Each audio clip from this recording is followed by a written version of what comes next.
I want to get away from the edge of the lake because it's a cold air sump. Just a few meters higher, it can be 2 or 3 degrees warmer. Gotta get up and get a fire going.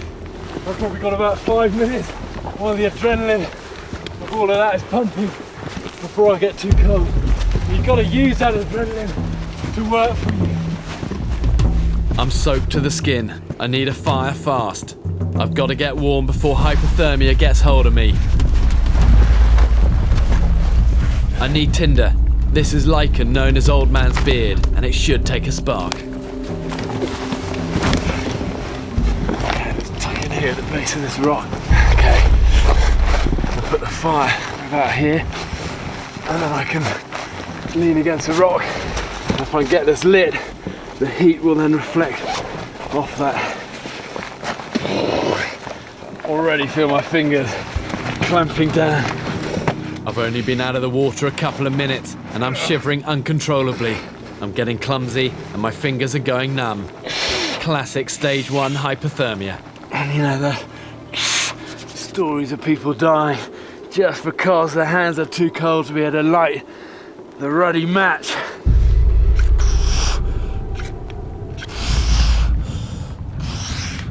Come on.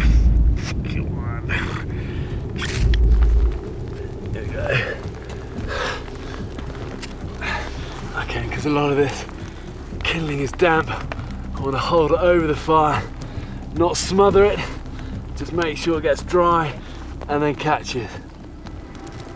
Okay, now that's going. I want to go and get some more fuel, some wood, and then get these wet clothes off before I literally freeze here. Even though it's against every instinct in your body to strip off, you've got to get the wet clothes off you. And this shell, drag that in the power of the snow. The snow's going to absorb a lot of the moisture off that. Then you can put it on. Put those dry on there. Just give me a minute, so let me get some feeling back. People talk about fire literally being a lifesaver. See what they mean? And get some heat into my chest. Oh man, that's better. But you know, in survival, it's all about acting quickly and fast when you need to, in the big moments.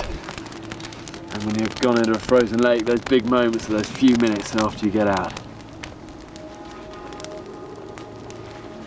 The best way to stay warm is to keep moving. But this part of Hell's Canyon is a series of interlocking ridges and valleys. Huge obstacles for anyone in a self-rescue situation. You need to have a strong will to survive out here. Ahead of me, the mountains rise out of the forest again. I'm at the bottom of a near vertical ridge. To get over it, you've got to find a point of weakness. Really though, I want to get over the top of this ridge.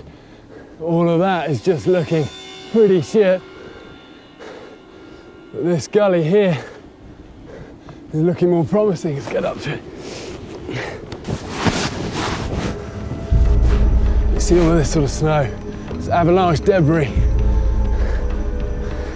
Which actually is not a bad sign. It means any avalanche is already gone, which is good.